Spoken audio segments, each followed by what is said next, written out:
And before we bring in our guest, we have an update. We understand in the hearing regarding Paul Ferguson that the prosecutors are in the courtroom, Michael, that they're waiting on the defense. Does this mean anything to you? No, I mean, you know, there's some talk about a possible plea deal.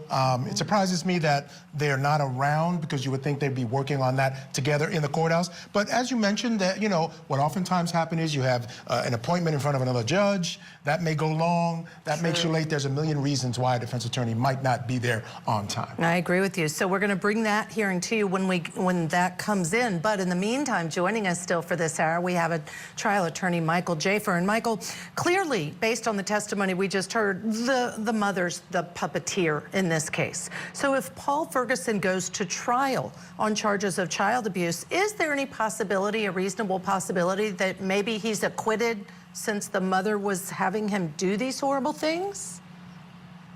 Oh, absolutely. I mean, if he goes to trial for the same exact charge as her, then I think there's a high likelihood that he would be acquitted. Now, the chances that he would go to trial, in my opinion, are very, very, very, very slim. But yes, to answer your question, if he goes to trial, there's a good chance that he'll be acquitted if he's charged with the same child abuse charges that were leveled against her, because like you said, Judge Ashley, she was clearly the puppeteer. When they were reading those text messages, I cringed.